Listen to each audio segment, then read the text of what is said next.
pwedeng wala tayong pinanghawakan. At because of those verses at by sequence, naintindihan natin kung gaano siya ka... Si Leia. Pakiinbat si Leia. Yung sequence na yon, makikita natin na from the start, bago pa si Kristo dumating, meron nang nagpo-proclaim noon, matagal na, 700 years dumating si Kristo, okay? Sinilang siya, and then ginawa ni John the Baptist, pinoclaim ni John the Baptist, pinoclaim ni Jesus Christ, and then in-explain niya, at yung mga parables ay sabi niya, the kingdom of God is like a sword, the kingdom of God is like a pearl. So those parables ay mga, may mga mensahe yun na it refers to the kingdom of God.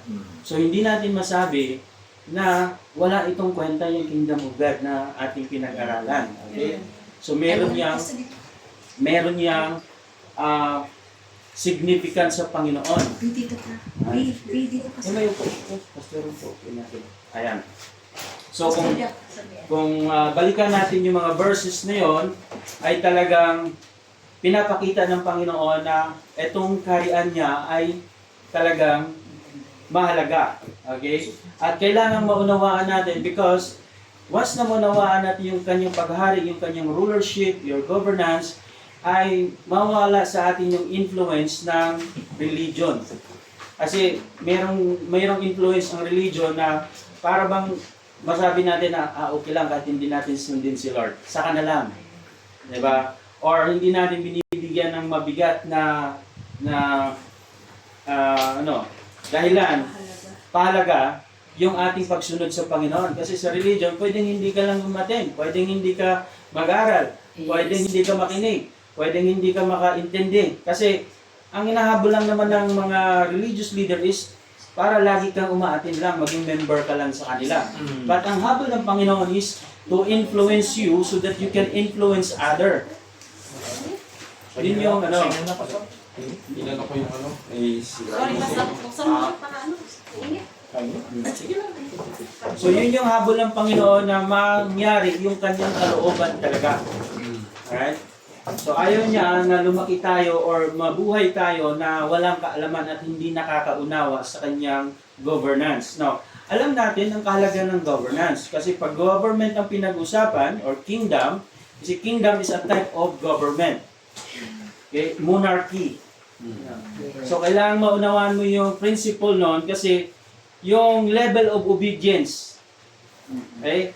Level of obedience ay mataas ang antas ng pag-obey ng citizen or yung subject ng king over sa pamumuno ng governance ngayon or yung religion. Kasi ito ngayon yung mga mostly very powerful na nag-govern sa isipan or sa faith or obedience ng tao. Ngayon, kailangan nating malaman kung ano yung kingdom. So, main concept is, so naibigay na natin yung mga verses last time. Ito ay continuation na lang. So, pakibasa. A kingdom is not a religious organization, a choir, or a weekly denomination. A kingdom is a literal country governed by a sovereign monarch whose absolute will dictates the law, culture, and lifestyle of each territory. Okay. So, that's the kingdom. Now, of course, tinutukoy dito is yung kingdom ng Panginoon. Pero bago natin yan maunawaan yung kingdom ng Panginoon, mayroong literal kingdom talaga dito sa lupa. Literal muna. Kasi, paano natin unawain yung kingdom ng Panginoon? Hindi man tayo nakapunta sa langit. Diba? But, yung literal kingdom, sabi dyan, a kingdom is literal country governed by sovereign monarch. So, any country ruled by a king or a queen, yun yung kanyang sinatawag din na kingdom. The sovereign monarch. Yung word na sovereign monarch, ini-introduce niya na yung kanyang sarili na siya yung kataas-taasan, highest authority. So, lagi kong sinasabi yan na once na ang king or queen magbigay ng kanyang decree or yung kanyang word, ito'y mananatili na at gagawin itong batas. Hindi siya nababalik. Kaya pag sinabing, pagpalain ka, pagpalain ka. Pag sinabing parusahan, parusahan ka. Walang magagawa. So, dyan pa lang, pinapakita yung level of authority ng ating panahon ngayon na government. Yung government natin mostly ngayon na kinikilalang government is demokrasya. So sa demokrasya, ang mataas or ang pagpili ay naroon, yung voting. Sa demokrasya, ang mga citizen ay meron silang say. Ibig sabihin meron silang authority or rights, voice, na para pumili ng magiging leader. Okay? So alam natin yan kasi we exercise doon sa ating tinatawag na election or voting. Pero in kingdom government, monarchy, wala nang voting na mangyayari. Pag dineclare ng king, kailangan sundin yon. Magiging law yon. So, dito, gustong ipaunawa sa atin ng Panginoon na He is the absolute or supreme leader or commander. Pag sinabi niya, i-declare niya, susundin natin kaagad. Kaya dito, tinuturuan tayo ng absolute obedience sa Kanya. So, kapag ang tao ay naging familiar or naging na-build or yung kanyang utak into a democracy kingdom or government, parang okay lang, baliwalain lang natin yan. Pero once kingdom na, hari na yung nagsasabi sa atin, kaya King of Kings, Lord of Lords, then the total submission ay nandun sa Panginoon. So diyan tayo ina-attack ngayon, diyan siya nakaugat yung total submission. What is the level of our submission ngayon sa Panginoon? Is it by chance? Is it by yung parang circumstances? Or if only if I have time, only if I want. Okay. Dito sa level na ito, malaking issue. Why? Kasi kung yung ating decision, yung pagkakilala natin sa ating obedience sa Panginoon ay katulad ng demokrasya, hindi makakapilit sa iyo yung presidente. Wala naman siyang alam eh. At alam natin na president ay hindi siya may-ari ng buhay natin. Pero king is considered as the owner or Lord.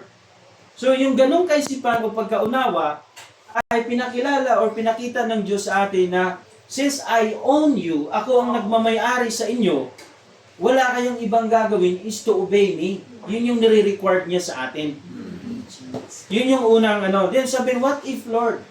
Walang what if na pag-uusapan dito. Walang masabi natin, paano kung paano kung hindi, paano kung ganito. Hindi ganyan ang usapin pagdating sa kingdom government. Ang usapin lang dito, sino ang nagsabi? The king. Wala nang pagtatalo. Ang sagot lang dapat is yes. Kung ang king ang nagsabi. Now, we know that this king is Jesus Christ, our Lord, our God. So, hinahamon dito yung ating obedience sa Panginoon. Kaya nga ipinapaunawa yung government kasi ang government ay siya yung pinaka-malawak or highest authority in the country. Siya yung nagpapatupad ng batas, ng ordinance, siya ang nagsasabing yes, wrong, right, bad. Siya yung nagdi-decide, siya yung nagdidikta. Nasa kanya yung administration. So ngayon, kapag nawaan natin yan, if we look at God, the authority of God sa buhay natin as a sovereign owner, sovereign king, sovereign Lord. Yung kanyang governance ay yun yung pinaka-effective, powerful, then we have to submit. Ang tawag sa atin noon is law-abiding citizen. So hindi tayo maging rebelde or rebellious sa paningin ng government ng Panginoon. Amen. So, any citizen na nag-disobey doon sa law ng country na yan, siya ngayon ay hindi na siya law-abiding citizen. Violators na siya.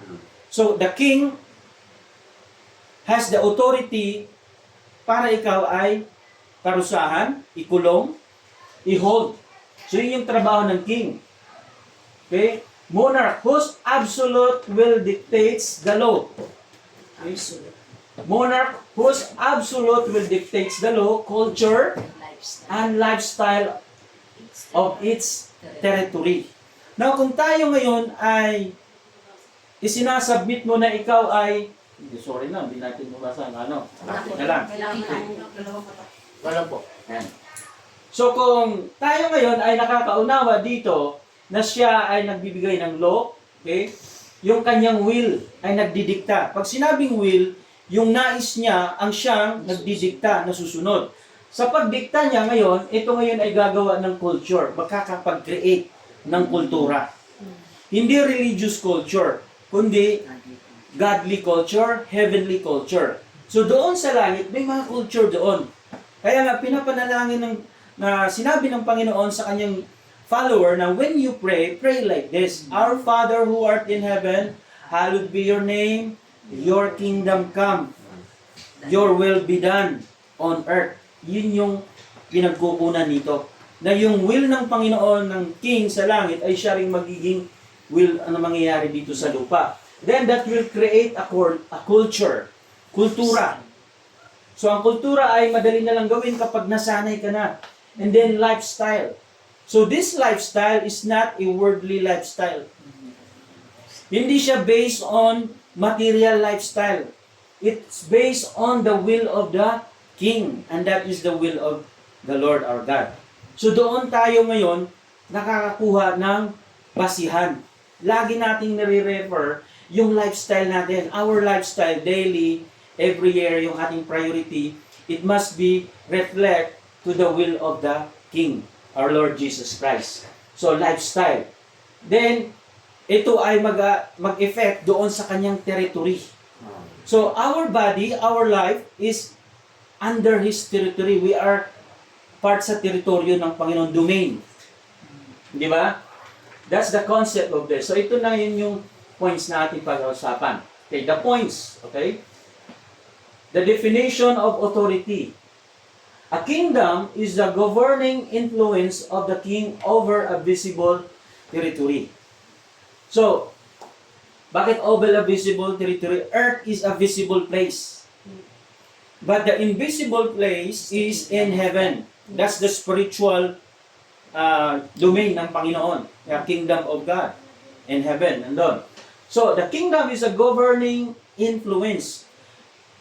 Yung namumuno doon ay nakakapag-influence. So, dapat ma-influensyahan tayo. What type of governance yung mag-influence sa atin? It's a governance of the king. Hindi yung governance ni Satan dito sa lupa. Kasi si Satan nga is a fake governor.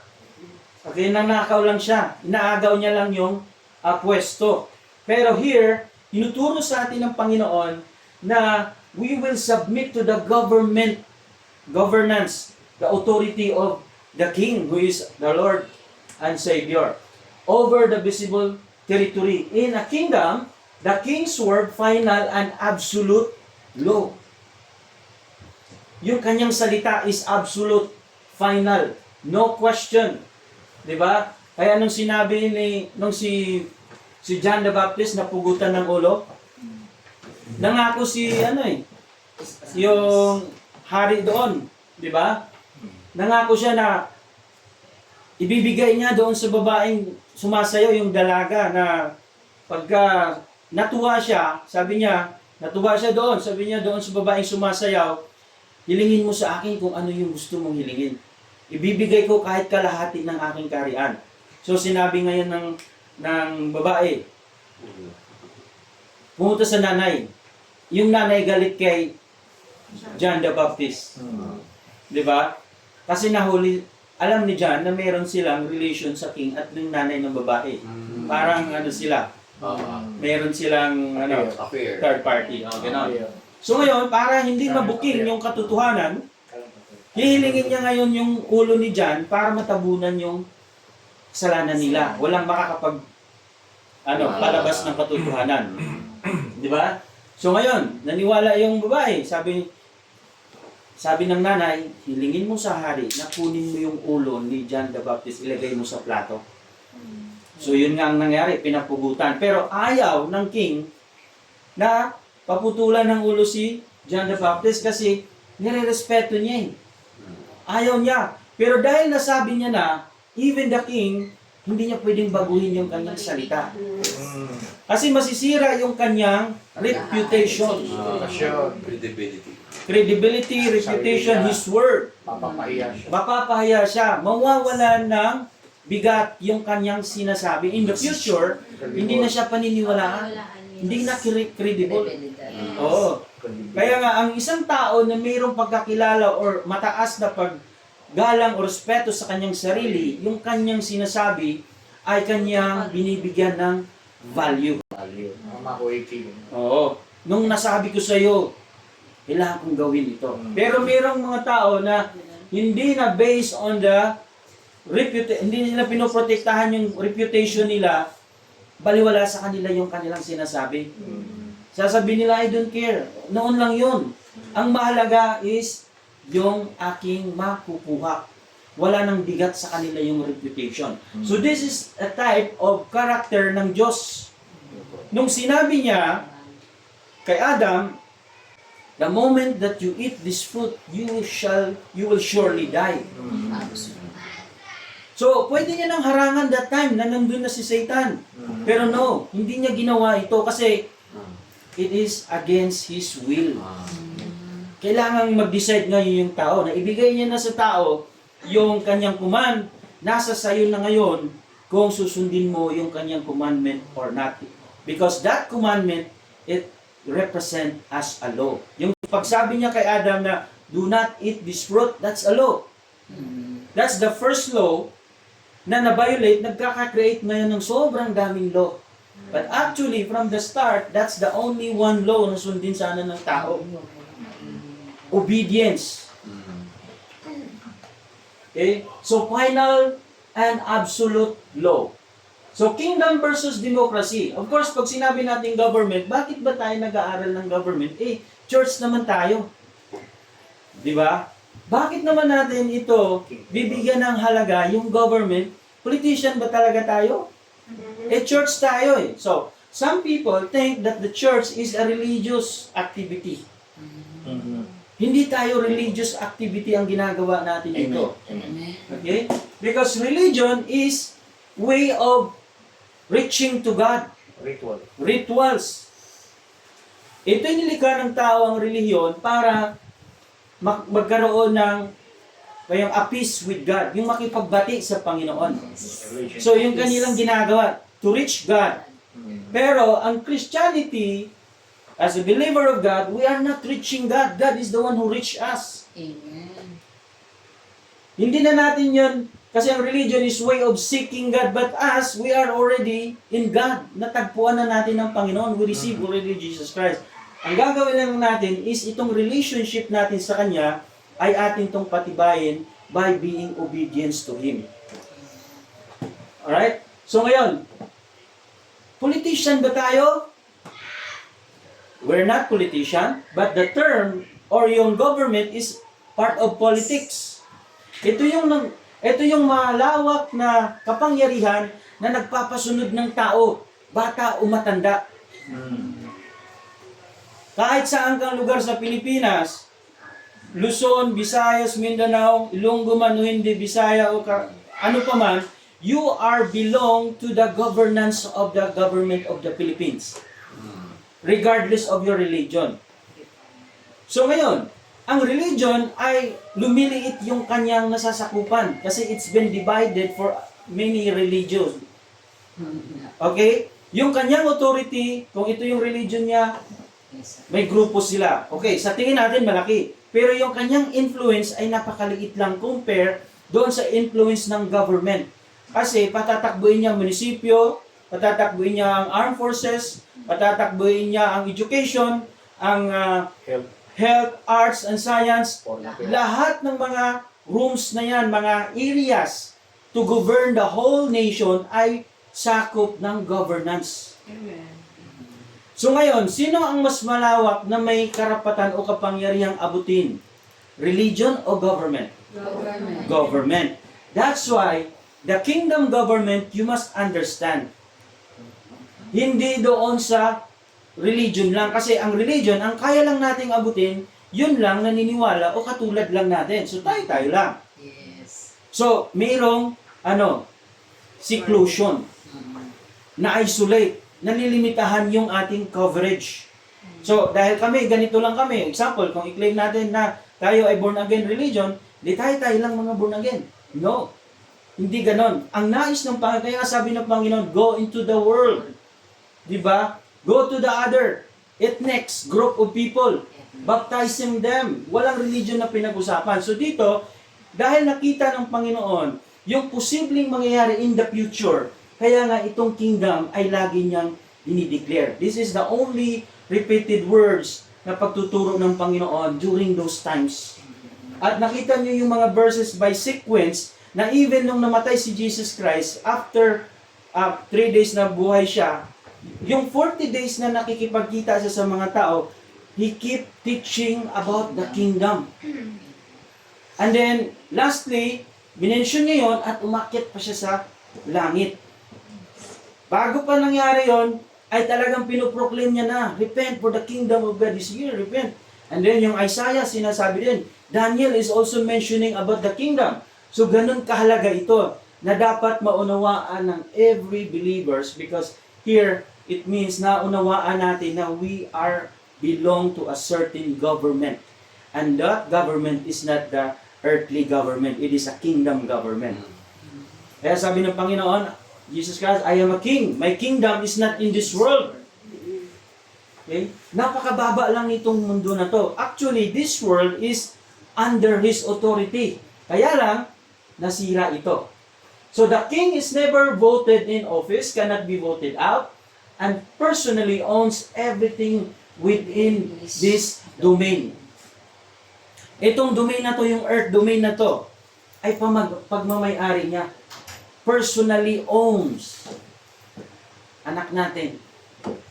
Pagmamayari ng Diyos yan. Hindi niyo siya pagmamayari, anak, gusto kong maging ganito ka, no? Pwede kang mag-guide, pero hindi mo siya pwedeng diktahan na ito na ngayon yung masusunod. Pagbigyan mo rin ng anak mo. Di ba nag-dedicate ng mga tao, naintindihan nila, they will dedicate their child kasi alam nila. Pero anong nangyari dahil hindi na unawaan, no effect. Diba? So, religious versus government. Religion versus government. So, Jesus did not come to start a religion called Christianity. Actually, no, tayo ay nakilala ng mga Kristiyano tayo. Yung term na Christians or Christianity, kanino ba nang gagaling yan? Is it come from Jesus Christ? No. Hindi sinabi ni Jesus Christ doon nung panahon na, okay, tawagin niyo yung grupo ko, tawagin niyo yung grupo namin na kami ay Kristiyano. No. Hindi niya sinabi yun. Hindi siya ang nagbigay ng titulo na yon. Sino ang nagbigay ng titulo na yon? Ang mga unbeliever, yung hindi niya follower. So, kasi hindi nila alam kung anong pangalan, anong grupo ito. So ngayon, para bigyan nila ng label, yung grupo na yan, okay, tawagin natin sila mga Christians. Yung mga sa aksyon. Tawagin natin silang mga Christians. Okay, nothing wrong, but the problem is, kung sino yung nagbigay ng level noon, depende sa kanyang pagkakaunawa doon sa level na yon. Pero us, we are children of God. Okay? Although the world recognize us a Christian or Christianity. Nothing wrong, pero mayroon pang mabigat dyan na meaning. Na pwede kang, pag natagpuan mo o naunawaan mo yon, ikaw ngayon ay mag-i-elevate yung pagkakilala sa sarili mo. This group is not just a religion. This is the body of Christ. The church is the body of Christ. Christ is the head. Okay? So, since the body of Christ, tayo, our head is Jesus Christ, kung ano yung pinapagawa ng Panginoong Jesucristo, dapat yun ang ginagawa natin. Kung ano yung dinidikta ng Panginoong Jesucristo, yun yung ginagawa natin. In fact, kung ano yung ginawa niya noon, dapat ginawa din natin. Christ-likeness nga eh. The problem is, natabunan ito. Hindi ngayon napupromote at hindi naunawaan yung about sa kingdom of God. Kasi ang kanilang pagkakaunaw, it's a religion. So nais ng Panginoon na palayain tayo dito. He came to bring a heavenly government to the planet Earth. Kaya nga sa Isaiah, diba? Diba? Religion modifies outward behavior. through Fear. fear. Takot ka. Kasi ito yung pinagbabawal ng reliyon. Ito yung takot ka ngayong ma-offend mo yung religion. But actually, since sa tagal ng panahon, thousands of years, religion is dominating the mind of people. But for us, supposed to be, we are not dominated, but we are influenced by the mindset of the King, Jesus Christ. Mindset. So ang domination and influence are different. Pag dinodomina ka, by force yan. Pero influence, you are willing. Na-influensyahan ka. Then na-influensyahan ako, gagayahin ko siya kasi na-influensyahan ako. I was inspired. Not being forced. Not being commanded forcefully o yung parang obligado ka by obligation. Hindi ganon. So, dito, ang pagsunod natin sa Panginoon is out of willingness, out of love, not by force. Religion is by force. Religion is by force. So, ayaw natin na ganon tayo. Okay? Religion modifies outward behavior through fear. A kingdom changes legal status and grants citizenship rights. So, since we are a citizen of the kingdom of God, King Himself ay nag-grant, binigay niya sa atin yung legal status. Kaya nga, may mga verses na you are a citizen of the kingdom, chosen people, chosen generation, peculiar. So, ang king ay magbibigay sa atin ng status at ibibigay niya yung ating rights. The rights of the citizen. Kaya kung magpipray ka sa Panginoon, hindi mo sasabihin, Lord, I need this, I need that. Lord, let your will be done. This is our rights. We claim, we ask our rights because you already promised this. Ikaw na mismo ang nagdeklara nito noon. We are here to claim what you have promised. Kasi we are your citizen. We belong to your kingdom. Kaya nga, i-claim na lamang natin. So, hindi na tayo lalapit sa Panginoon, pahingin nito, pahingin noon, pahingin gano'n. We can, Lord, you know our needs. Kaya nga, ang sabi ng Panginoon, hingiin mo. Okay? When we pray, our Father who art in heaven, your kingdom come, your will be done on earth as it is in heaven. Give us this day our daily daily bread. Okay, so and so on. Marami yon. So ang Panginoon ang mag-provide, the King will provide. Grants citizenship rights. So ang citizen ay meron siyang rights. Katulad ng lagi kong ine-explain sa inyo, itong Kuwait citizen ay meron siyang rights. They can ask support from the government because they are born here in Kuwait. Di ba? So, how much more kung tayo ay really a citizen in the kingdom of God? Kung ang bansang Kuwait nakakapag-provide ng needs ng citizen, ng mga Kuwait citizen, meron silang 50 KD a month, libre ang mga ganito, ganyan, tao yon. Pero how much more if you are a citizen of heaven? He will provide you. At tingnan mo, si Elias, Isaiah, di ba papadalan lang sila ng pagkain, raven, may uwak na maghahatid ng pagkain, di ba? Nandun, mayroon pang tinapay because it is a promise of God. Kasi ganito yon. God or the King will finance only for His project. Pwede bang magpipinance si God tapos hindi kay God yung project? So, pwede mahingin na gusto kong ipinance mo ito. Tatanungin ka ni God, para kanino ba yan? For your namesake or for my namesake? If this is for my namesake, I will provide it. That's my property now. Amen. So the church is the property of God. That's why, sino nag-support ng church? God Himself. Amen. Amen. Pinadaan lang sa atin siya. Diba? Pinadaan lang sa atin. The gates So, of hell will not forget. yes. Will not. So, ganon ang rights ng citizen. Now, if the citizen needs protection, sino magpuprotect sa citizen? The government, the soldier, armed forces, the Ministry of Defense. Di ba? Siya ngayon yung magpuprotect. Anong ginawa? Angel will come to protect. Di ba? Angel will come to protect. Sino yung nagpo-protect nung si Shadrach, Meshach, Abednego? Sinunog, nilagay doon sa malaking furnace. God Himself. The fourth man. The fourth man, that's God Himself.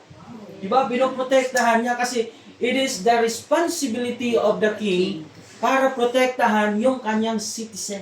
Especially, those people are bringing His name. Amen. Amen. They are bringing His name. Representative. Diba? So ayaw ng Panginoon na mapapahiya yung pangalan niya doon sa kanyang mga representative. Now, example, bawat country ay may pinapadalang mga ambasador sa bawat bansa. Alam na alam ni Pastor Romy kasi nagtatrabaho siya sa ambasador. Amen. Yung ambassador na yan, hindi yan magdidikta o magbibigay ng kanyang saloobin or opinion. Kapag magdesisyon siya based on the constitution of the country kung saan siya galing. So if this is from United States, ang kanyang decision, ang kanyang pagdideclare, pagsasalita, pag-decide based on the constitution of the government na kung saan siya galing, from United States of America. So ganun din ang mga embassy natin dito sa Pilipinas because they are representative of that country. So now, tayo, as a citizen of the kingdom of God, we supposed to be a responsible representative of that country, heaven. So, kapag nakita tayo ng tao, kapag nakipag-meet tayo ng tao, the way we talk, the way we think, the way we act, the way we wear our clothes, it represents kingdom culture. Amen. So, kingdom culture has dignity. Amen. Okay? Merong dignity, merong modesty, merong right attitude, right behavior, right gesture. Ang babae magre-react ng mamumuhay, aas-taas babae. Ang lalaki, aas-taas lalaki. Di ba? Ang mga bata ay merong proper culture, roles. Ang tatay ay merong proper roles. This is culture from heaven. Amen. You don't follow, you're out. You're out. So this is a culture of heaven. Then our culture is, kapag may nagkasala, pinapatawad. That's our culture. So, we supposed to be a representative of heaven culture, heavenly kingdom. Hindi tayo puno ng put, galit, hindi nagpapatawad, walang pagmamahal, di ba? Hindi, kasi dapat i-represent natin yung character ng Panginoon, His image. But if you represent the culture of the religion, then what type of religion yung i-represent ng tao? Di ba? So, religion culture ay meron din. Di ba? Yung mga Pharisees, Sadducees, they have culture. Judaism. Hugas ng kamay. Hindi pwedeng i-dry na pupunasan, dapat itaas lang lagi. Mahanginan. Kailangan lang ipapahanginan lang siya kasi makakontaminate. Sobrang yung mga law na yun, mitikuloso. But that will not affect your relationship to God. Amen. That is a tradition of a religion. Pero none of that affects your relationship, your obedience, and love sa Panginoon. Di ba? Ganun siya kaseryoso na kapag hindi mo siya nasunod, pwede ka nang patayin. Magde-decide yung na kailangan kang patayin kasi hindi ka sumunod sa tradition. One time, Jesus Christ is having argument with the Pharisees. Sabi ng mga Pharisees, bakit ang iyong mga follower, disciple, kumakain na hindi naguhugas ng kamay? Okay. Pilipino sila eh. Oh. So that's the tradition. That's the religious culture. Pero ang sabi ng Panginoon, hindi niya sinagot, bakit kayo pinalitan nyo ang law ng Panginoon into a religious culture? At sabi niya pa, parang sinasabi niyo na kapag nangangako ang isang tao na mag-promise para sa temple, pwede na siyang hindi magsusupport sa pamilya niya. Kasi naibigay na sa temple yung support niya para sa pamilya. Pero hindi, sabi ng Panginoon, kailangan ang isang tao ay susuportahan niya ang needs ng kanyang pamilya. So, bakit daw papalitan? Pero itong mga Pharisees ay they have their own traditions, roles, na ito'y ngayong nagiging kapalit sa pagsunod sa Panginoon. Kaya, kinokorek ni Jesus Christ, woe to you. teachers of the law, Pharisees and Sadducees, you close the kingdom. Hindi nyo hinayaan makapasok ang mga tao kasi sinaraduhan nyo na through your religious traditions. So ngayon ang tao dahil ignorant, imbes ang tao gusto niyang lumapit sa Panginoon, kaso lang walang ibang door na nagbubukas, all are puro religion. Religion. Naguguluhan na ngayon ng tao, kanina ba talaga akong religion na aanib? Kaya ganito, meron ding mali. Pagka ganito, meron ding mali kasi pit doctrine. Pero sa kingdom, it's openly listed na susulat yung kanyang yung kanyang law. Isa lang pare-parehas ang law ng isang government. Hindi pwedeng itago, itong law na to, applicable lang to sa mga taga Luzon. Itong law na to, applicable lang sa taga Visayas. Ito sa Mindanao. No, as long as you are citizen of that kingdom, this law will remain law. Anyone who violates this law, you are condemned. Diba? So ganun ang nangyayari. Pero ang religion ay mayroong kini-create na mga kanya-kanyang laws and traditions. So, yung rules and traditions, they are not created by God. Law are created by God. Once na i-violate mo yung law, hindi mo ma-destroy yung law. You will be destroyed by the law. Binangga mo yung pader na yan. Okay, subukan mo lang gumawa ng violation sa law ng Panginoon. Just wait for the right time. You will earn what you You will reap So, what you You will sow. reap what you sow. You will reap what you sow. Galatians chapter 6. Ganon. So, hindi mo mababago yan. Sabihin mo, in the name of Jesus, I will not follow this law. I will defy the gravity. Tatalon ako in Jesus' name. Okay, sige. Subukan mong tumalon, bagsak pa rin ang iyong Patay. paruroonan. So, that's the message. Now, this is the scripture na atin yung Mark 1:14-5. Pakibasa? Now after John was put in prison, Jesus came into Galilee, Preaching preaching the gospel of the kingdom of God, and saying, the time is fulfilled, and the kingdom of God is at hand. Repent and believe in the gospel. Yes. Amen. Okay? So, it is written in Mark. Okay? Now, after John was put into prison, unang sumigaw ng repent for the kingdom of God is near, si John. After kay John, si Jesus Christ na. No? Okay, so, preaching the gospel of the kingdom. Now, yung word na preaching, that is proclamation. Broadcasting in the public.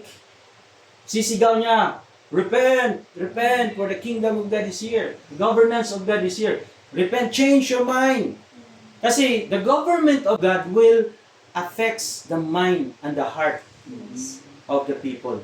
Doon siya magmamanifest. Doon sa puso, sa isipan. Okay, preaching the gospel of the kingdom and saying, the time is fulfilled. Dumating na, ito na yung panahon. Kasi nandiyan na siya. And the kingdom of God is at hand. Repent and believe in the gospel. Now, during those times, yung word na gospel ay hindi yan religious na term. Mostly, yung word na gospel those times, it is a way of delivering good news. Good news. Pag sinabi, I have a good news, I have a good news. Kaso lang, hindi nila literal lagi sinasabi yung good news. Kasi, alam mo na yung dito sa Middle East, meron silang term na parang bibigyan nila ng emphasize. Yung term na yon, pabibigatin nila. Canon. Oo. Canon. Hindi siya canon, but a way of yung way ng kanilang Emphasizing. ma-emphasize yung bigat ng kanilang dalang kwento, istorya. So, remember, Jesus Christ siya mismo ang nagsasabi niya, this gospel, this good news about the kingdom of God. So, those times, kapag nagbalita ng magandang balita, they can use the word gospel. But sa paglipas ng panahon, ang word na gospel is connected, related to religion na. Diba? Naiba siya. Pero nothing wrong kasi they are the same meaning but different term. Pero kung religious yung pagkakaunawa nun, then mag-iba yung ma-emphasize nun, ang meaning nun. Na, gospel, pang religious na yun, pang religion. No. Pag sinabing, I have a good news, yung aking kakilala na nag-pray matagal ng panahon sa kanyang cancer, gumaling. That's a good news. They can use that word, this is the gospel that I can share you. Pero sa panahon natin ngayon, naiba yung bigat ng word na gospel. But even Jesus Christ, He used it, okay, preaching the gospel of the kingdom. Now, we have also gospel now na atin din kinikilala, the gospel of salvation. It is good news. Why? Kasi life and death situation nan. But Jesus never mentioned the gospel of salvation. Ito yung kanyang pinoproclaim. Why? Because the gospel of salvation is under subsistence of this government, the kingdom of God. Tinatrabaho niya rin yan. Pero it's better to proclaim the biggest picture. Ito yung ipapaunawa niya sa atin. Yung biggest picture na to, yun yung ipaunawa sa atin. Because you will understand those subsistence, yung mga sub-area na yon. Itong mga area na to, sub yan. Para yan support, para matupad yung kalooban niya dito from the beginning. Okay, so the time is fulfilled and the kingdom of God is at hand. Repent and believe in the gospel. Okay? So, these are the question. Ngayon, na naunawaan natin, may mga discussion. Itong trabaho ng discussion na to is para i-stir up yung ating isipan. Stir up. Okay? How does your understanding of the Bible change when you stop reading it as a religious story? Kasi, maraming natatandaan sa Bible na parang religious story. Okay? But of course, the Bible is not a religious story. Napakadaming mabubuo mong kwento. Minsan nag-usap kami ni Pastor Romy sa pag-aaral nila. Sasabihin na i-summarize mo yung Bible just in 3 minutes. Yeah? So, para pag inakala mo yun, na i-summarize mo yung Bible within 3 minutes, sabihin mo from Genesis to Revelation, blah, blah, blah. Pero, ang hinihingi lang doon is yung understanding mo doon sa Bible. From the perfect creation, there was a fall of man, there was defect, problem, issue, and then there will be restoration. I-repair niya, ibabalik niya sa kaayusan, and then at the end, there will be perfect na mundo dahil inayos na ng Panginoon. Then aside from that, also, sinabi din the Bible is full of what? Laws, instruction, the King, Jesus Christ is there. He is the King and we are His subject. We are under His command. Then doon sa Bible din, makikita rin natin yung mga follower doon, anong nangyayari sa kanila, at ano yung nangyayari sa disobedience ng mga tao doon sa Bible. So this is not only a story, but it's a full revelation to those who obey and disobey. From perfect to destruction to fulfillment of the plan. Yung pag-restore ng Panginoon. So, hindi ito usaping religion because no religion can interpret this. Hindi siya makaka-interpret nan kasi religion is based on human intelligence. But the Bible is based on the intelligence and wisdom coming from God. So, nalilimitahan natin yung pagkakaunawa natin sa Bible if we look at the Bible only by religious material. So, ngayon, how does your understanding of the Bible change when you stop reading it as a religious storybook? Okay? So, dati ano ba akala mo sa Bible? Pag nagbasa tayo ng Bible, nandun yung sa Adam and Eve story, lagi matatandaan natin. Okay, David at Goliath, isang gigante, pinatay ng maliit lang, bata, big fish. So parang, wow, amazing itong mga story na to. It's just a storybook. Ginagamit natin to para sa mga bata to catch their attention because they are still young. Pero paano na tayong mga matatanda na? Yan pa rin ba yung ating yung ating excitement because they heard story na gano'n? No, there is more than that. Kung sino yung mga hinangaan nating karakter sa Bible, they are not become victorious. Hindi sila na-recognize doon as patriarch or very successful person without the wisdom that coming from God. So, napakalayo nito. Okay. Then, start reading it as a legal documentation. Imagine ha, yung documentation, diyan nakasulat yung katotohanan. Sa pagdokumento, hindi lang good ang i-record. Maging yung mga bad events. Mga oracle, di ba? Yung mga talaan ng mga kings ng mga panahon na yun. Nire-record yan, it's a document. I think it's only the Bible has a complete record from the start to the end. That's what I see. Biruin mo, na-dokumento niya yon. Ilang araw nilikha ng Diyos ang sanlibutan, heaven and earth, recorded just only 7 days. Totoo kaya? Yes, kasi wala naman ng ibang araw in 1 week, just only 7 days. Okay naman. Di ba? Supported, no? Totoo kaya? Totoo. And then, nung kwento ni, Joshua ba yun? Yung pinatigil yung araw, it's supported also by science. Now, kung walang kwento ni Joshua, hindi yan masusuportahan yung sinabi doon na pinatigil ng Diyos yung araw. Kasi kung didilim, matatalo yung labanan nila. It is explained by science na mayroong late ng ilang milliseconds yung rotation ng Earth. Totoo yan. Alam ba ninyo yan? Amen. I know. So, from that, nasusuportahan yung parang kamanghamanghang kwento. But where you can find that document, it is in the Bible. Bible. Yes. It is in the Bible. Pati So, aeroplano. okay, documentation. Pati aeroplano. Aeroplano. Pati It's aeroplano. written. Diba? Is imagine. Sa Revelation.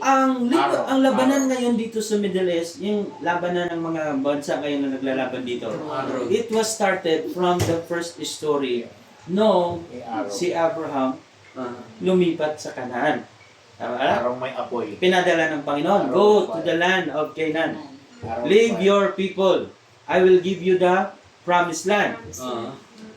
Very short story. Pero from that time, kung paano sila nakarating, how many years? Thousands of years. Di ba? But it's all documented. Ang nakita lamang ngayon ng mga generation ngayon na buhay sa generation na to, bawat involved ng gera ng bansa na involved dito, ang iniisip nila, wala naman talagang lupa yung Israelites. Hindi na sila kilalang country noon. Kasi kailan lang sila, idinideklara, binigyan ng authority na maging isang bansa. Okay. Pero actually, it's recorded from the Bible, that land na ilang ino-occupy ngayon, ay sa kanila yan noon. Umalis lang sila, na-captured sila. Ayun po yan. Pero sino ngayon makapagturo sa kanila ng katotohanan kasi lahat ng tao patay na?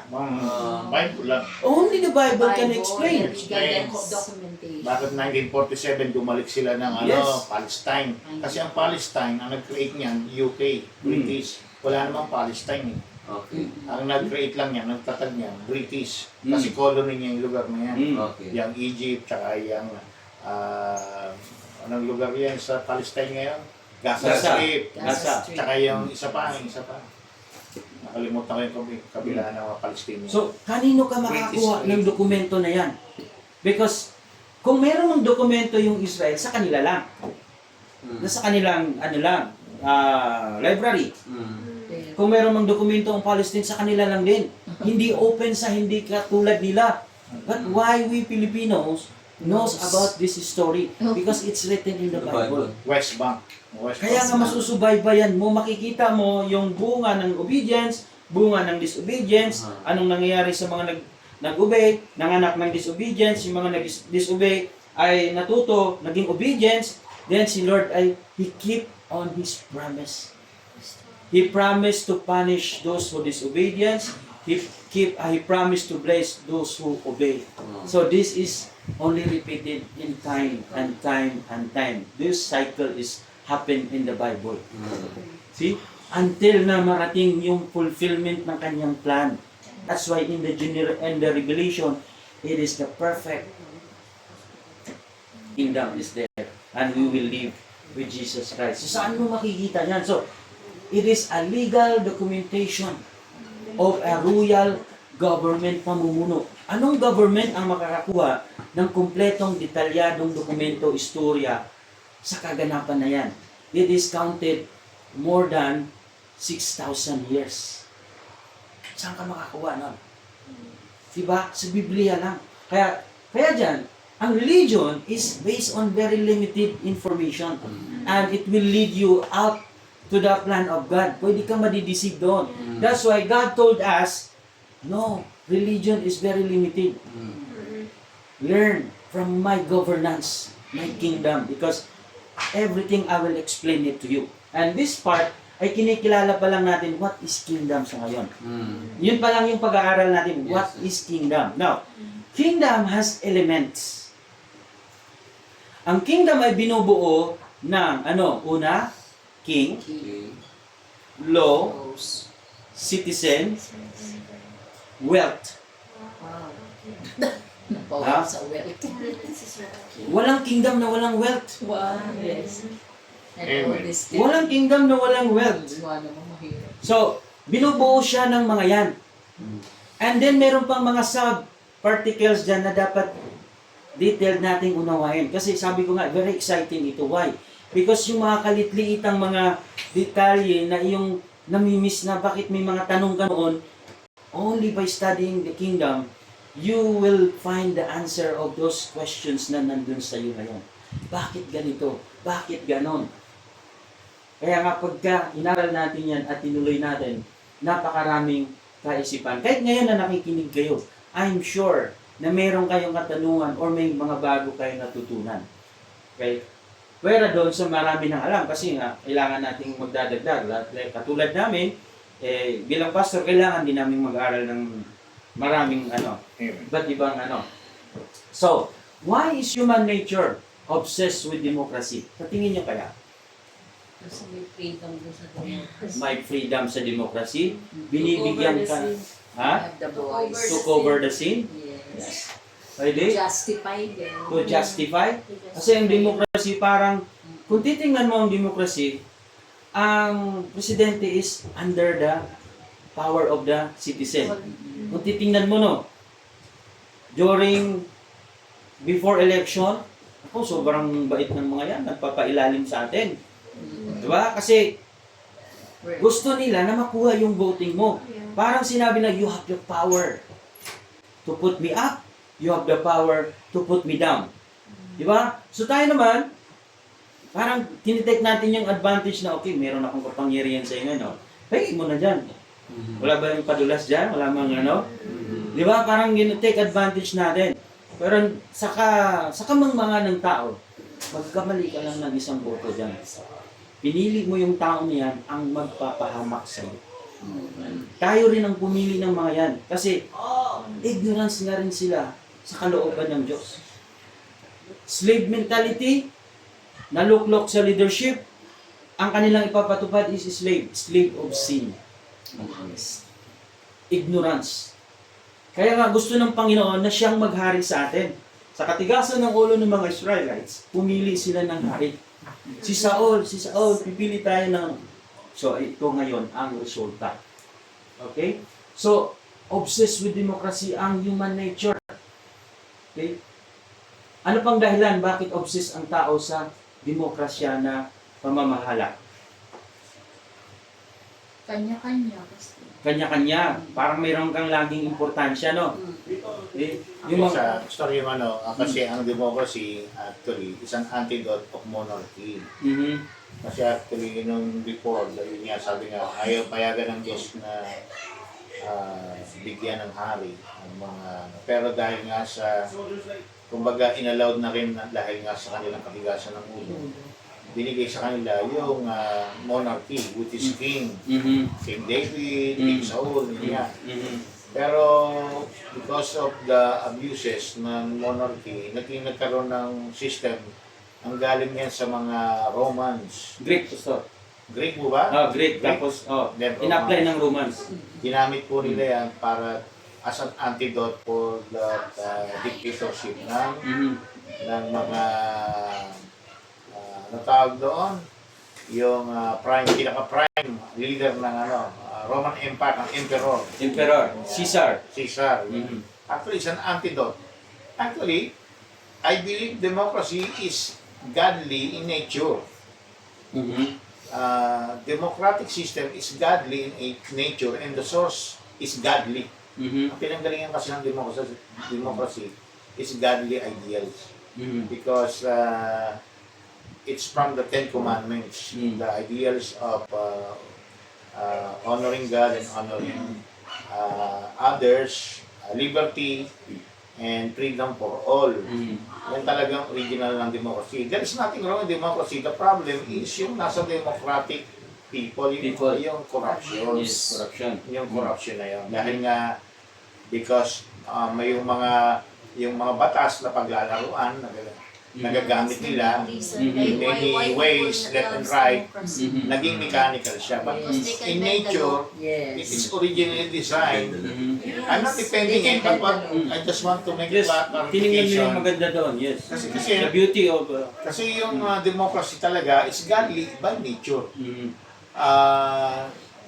Communism is not godly in nature. Why? Mhm. Because it persecutes people. It kills people. Democracy is no. Mhm. It gives freedom. It gives liberty, the right to be happy, and the right to honor yourself. Yung meron kang karapatan na maging masaya at ma-enjoy mo yung pinaghirapan mo. What you work for. That's democracy. Mhm. Pero Unlike nang communism, misuse. but unlike communism, dahil nga po dumaan ng panahon at alam mo si Satan deceptive pinasukan niya na rin, pumasok na rin siya diyan. Like in the Garden of Eden, designed perfectly by God, pero pinasukan ni Satan Mhm.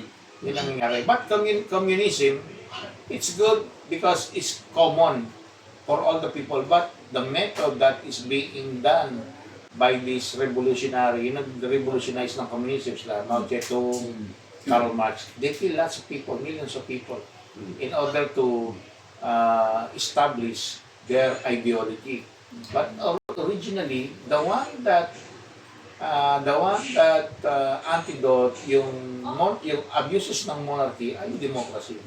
Yan. They have to understand that. Mhm. You have to understand na yan, nasa magandang kalagayan tayo kasi may rights tayo. Yan ang pinanlaban. Kaya nga ang Amerika naging United States because of the abuses of the British monarchy. Mhm. The British, yung Queen Elizabeth. Okay. Yung So, mga Spanish. Espanyol, di ba? They are the propagator of Christianity, pero ginawa nilang religious yung Christianity. Mhm. No? Hindi nila pinrich yung Bible, ang pinrich nila yung gusto ng hari, hindi ng Diyos. Mhm. Yan ang mali. Amen. Monarchy. Again, because of, kaya nga yung Amerika namamayagpag kasi may godly principle yung democracy. That's the difference. But originally, God want us to be in theocracy. With God talaga yung susunod. Pero hindi mangyayari. Kasi nga alam ng Diyos na hindi mangyayari. Kaya inalaw niya na. Inalaw niya na magkaroon ng monarchy. Ay nga nakita. Yung mga disadvantages ng monarchy.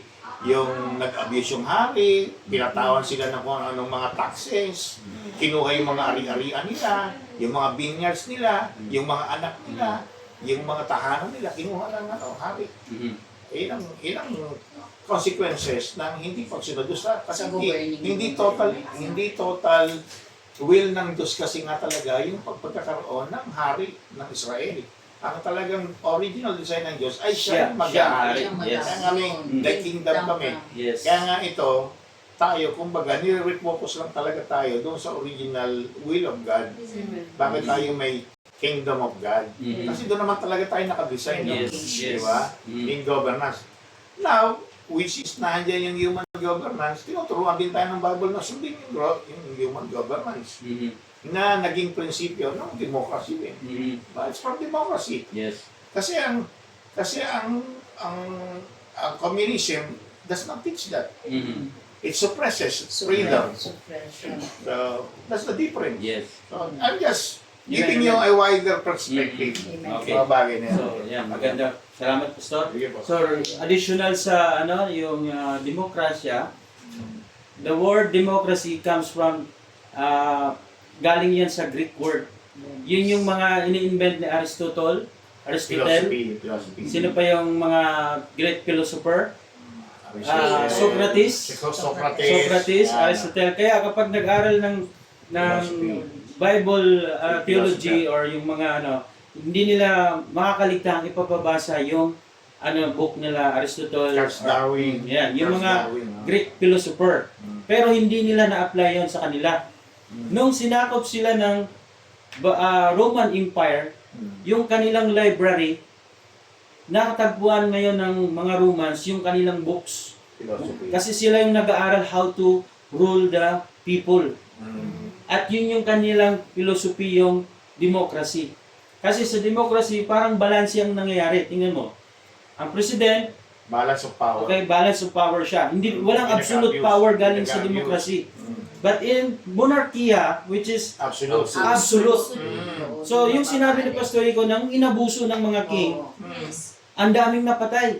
May antidote nga yun. Okay? So, yun yung ginawa nila na mag-aral tayo, magsaliksik tayo ng government na magiging hindi lamang sa hari ang kapangyarihan, Mababalance. kundi nandoon sa Tao. tao din. Pero, hindi pa rin siya naging perfect kasi the earth is made by the governance of heaven. So, walang magiging prosper na pamumuno dito sa lupa unless na hindi pa patakbo yung design na government galing sa langit. Tsaka po, I add, Pastor, democracy, which alam natin, US yun eh. Amerika ang talagang, kumbaga siya ang Powerful example niya. powerful example at siya ang propagator ng democracy sa buong mundo eh. Kaya siya nag-exist, kaya siya may military power not to conquer but to propagate democracy. Kasi doon, yun ang sinimula ng mga ninuno nila, ng mga founder nila. Abraham Lincoln, George Washington, sino pa yung sumunod? I think, especially Abraham Lincoln, very good example. Yung mga black people, binigyan niya ng kalayaan na inaapi ng mga puti. Diba? Siya ang nagbigay, kaya nga siya pinatay, kaya siya inassassinate. Dahil nagalit yung mga puti sa kanya, dahil yung mga plantation sa south ng Amerika, wala nang magtatrabaho. Lahat mga trabahador, mga black slave na binili ng galing Africa, ay hindi na pumunta na ng Washington DC, doon na sila nanira kasi doon may freedom sila. Ganon. Kaya nga ang Washington DC ay lugar ng mga free slaves. Amen. So, that's the history na dapat nating matandaan. Meron yung spiritual significance, yun ang Yes. nangyari sa Amerika. Amen. Kaya United States is very important niya. Makita natin tingnan mo yung ginagawa niya, ginagamit siya ng Diyos. World War II, kung masakop tayo ng Japan, ng Nazi Germany, hindi wala na tayo ngayon. Hindi na tayo nag-exist. Yan. Hindi ba? Yan, thank you, Pastor Rico. So ngayon, kaya napakahirap. Sabi dyan, and why might it be difficult for people living in modern times to submit to a true monarchy? Hindi monarchy, true monarchy. Yung tunay na monarkiya, that is the kingdom of God, the governance of God. Kaya ngayon, napakahirap nating sumunod sa Panginoon. Amen. Kasi we are being developed or living in a democracy mindset. Mindset. Na merong laging say yung ating opinion, yung ating gusto, yung ating desire. Binavalue yung... Oo, so ngayon, napakahirap nating sumunod sa Panginoon. Kaya ang anong nangyayari, saka na lang. Hindi pa time, hindi ko pa kaya. Pero, sanay na tayo eh. ipinapaunawa ng Panginoon, this is not your answer supposed to be. Your answer is yes, Lord, sa Kanya. Hindi doon sa kingdom ng tao. Also, I add, nakakahanga yung mga taga-China na mga Christian. No. They are being persecuted, pero nandun din sila, no? They are faithful. Yung nasa Nigeria, pinapatay sila. Congo, Nag-preach yung pastor doon sa mga pinatay ng mga Christian. Congo. Hindi siya nag-preach. Kakahanga. Yes. Diba? Bold talaga yung kanyang China, South, Egypt, persecuted yung mga Christian. Korea din. Congo, Pastor Congo. Ang dami. Pakistan, India. Sinusunod yung mga pastor. Yung pamilya ng buong pastor. We are blessed Susunod no Filipinos. ng mga Hindu. Mm. Yung mga galit na galit ang mga Hindu sa Christian. Kaya isipin mo, Tayo. tayo, so, luwag lang na tayo. Nalulog ang buhay natin magagawa. dito. Wala tayong Linya persecution. tayo, grabe. Diba? Tinatamad pa yung iba, di ba?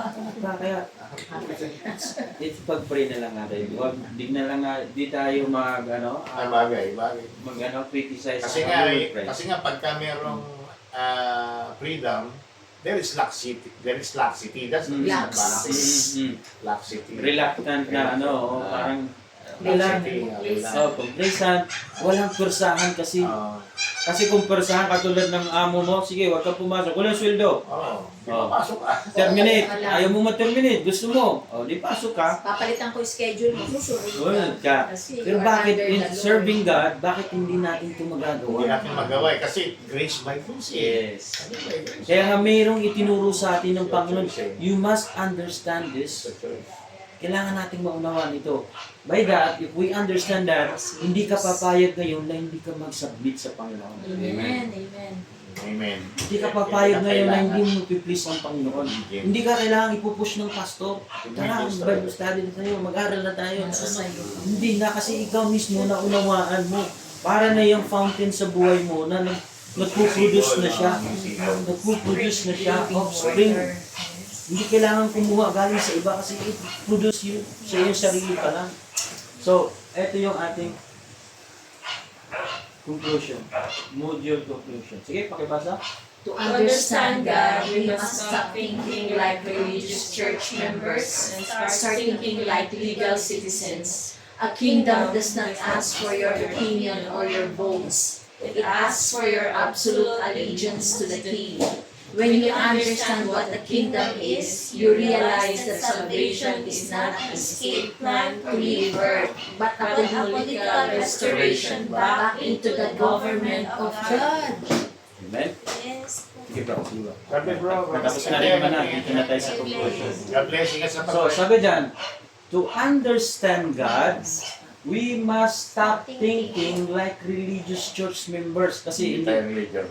church member lang. Yung parang member ka lang doon. Di ba? So ngayon, and start thinking like a legal citizen. So if you are legal citizen, lagi kang nakadikit, nakasubaybay sa pangyayari ng inyong government at sa rulership ng inyong government. Lagi mo binibigyan, kaya nga mga patriotism. Okay?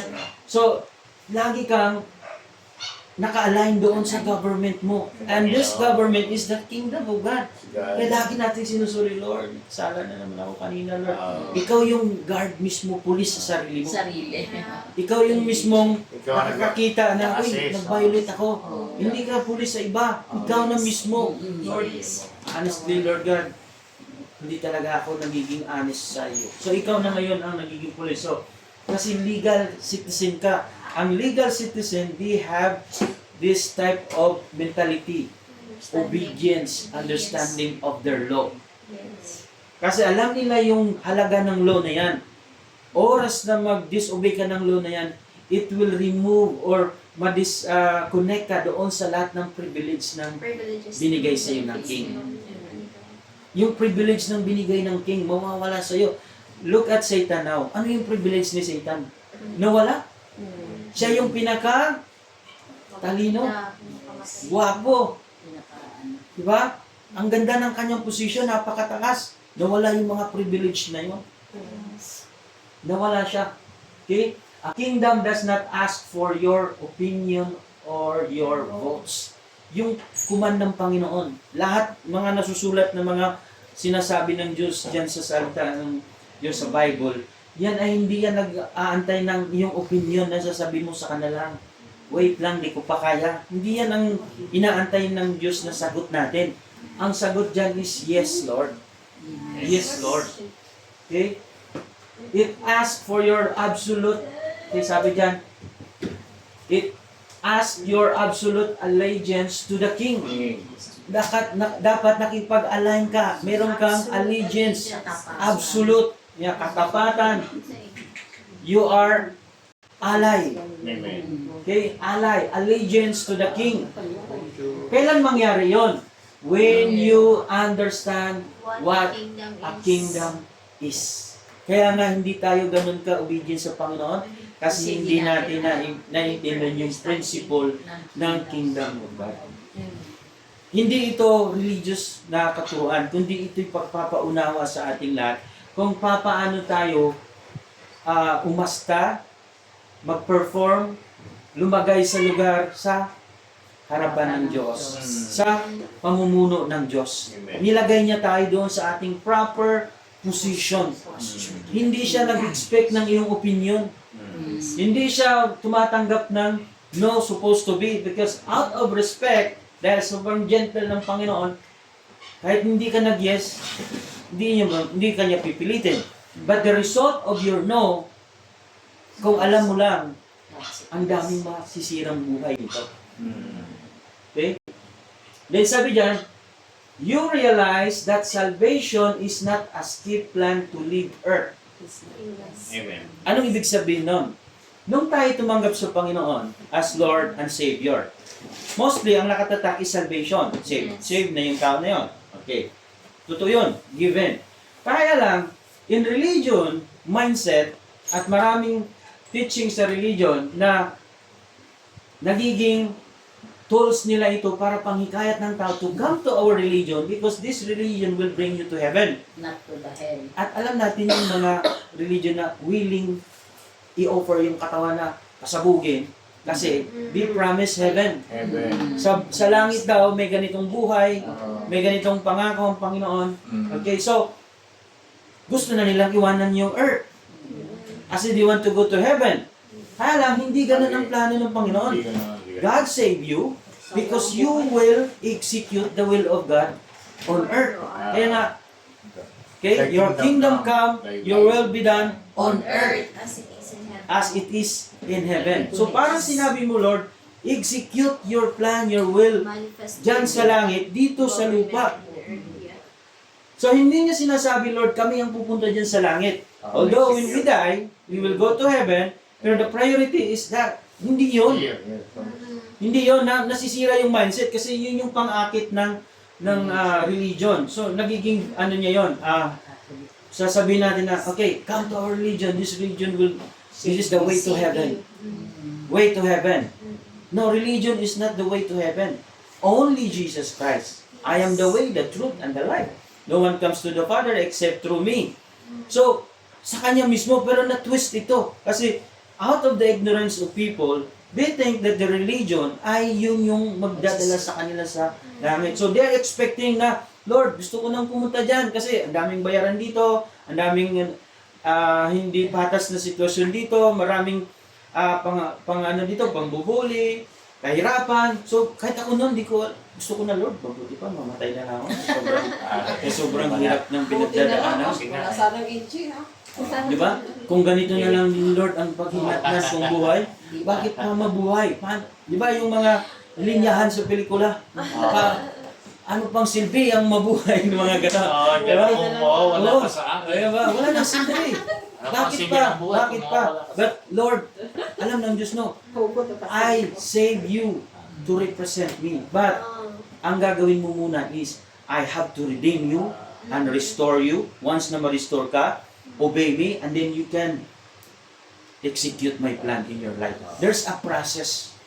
Pero ang mindset ng religion is, enter lang sa religion na to. Come, enter to our religion, then heaven is waiting for you. So, ganun na lang kadali. Shortcut ang nangyayari. So, obedience ay wala na doon sa pagsunod sa Panginoon. Ang obedience ay nasa religion. So, religion now is naging substitute to the rulership of God sa buhay ng tao. Yung religion ngayon, kaya nga, galit ang Panginoon sa Kristo sa mga religious leader kasi tinakpan nila yung kaharian ng langit, the government of God na dapat ituro sa Panginoon. Blinded tayo. Nabablind tayo doon. So, ayaw ng Panginoon. So, sabi dyan, but a political restoration back into the government of God. Political restoration. Yung word na restoration ay ibabalik ka lang, i-restore ka from your origin. From the original plan of God. Kaya ang Bible, from perfect creation to fall, then there is redemption or yung pag-restore. Then after that, yung maibalik na doon sa original. Yun yung parang short na doon. Pero of course, there is marami pang mga masasabi natin sa Bible. Di ba? So, a political restoration back into the government of God. Kaya ibabalik tayo sa ating pagsunod sa pamamahala ng Panginoon. Hindi sa pamamahala ng tao, ng religion, kundi sa pamamahala ng Panginoon. Although kami ay mga kinikilala ninyong mga pastor, but our teaching is based on the Bible, based on the standard of We will God. not go out. Kaya hindi kami ang nagli-lead sa inyo actually. God is the one who lead us. Kailangan lang namin aralin yan at i-deliver sa inyo. Maaaring magkaiba yung mga title, but yung principle ay isa lang. To follow God alone. Walang ni isa sa amin ang mag-God, follow me, follow me. No. Amen. We tell you, follow God kasi katulad lang din namin. Kailangan din namin ng Panginoon. Kailangan namin ng banal na Espiritu. So, we expect na tayong lahat ay magising, mamulat sa katotohanan para naman matulungan natin yung mga tao na nasa darkness, ignorant, kamangmangan, para hindi sila maghanap ng religion. We have to seek God. At tayo yung maging tool para ma-introduce natin sila sa Panginoon. And the rest, kung hindi natin kaya, ang Diyos na ang kikilos sa kanila. Di ba, ang dami nating sinisiraan, gospel, salvation, good news, lahat sinisiraan, pero nasaan na yung iba, nandito pa, yung iba, wala tayong magagawa kasi hindi nga nila naunawaan eh. Di ba, kung turuan mo man, di mo man kayang turuan ng isang araw lang ito. It takes time ito, sa totoo lang. Amen. Eh, hindi sila available. Kaya napakahalaga ng availability. Take 17 years for others. Amen. Sobrang haba, no? So, yan, puri ng Panginoon. Then po natin ito tapusin. Okay? So, wala na tayong discussion or ano kasi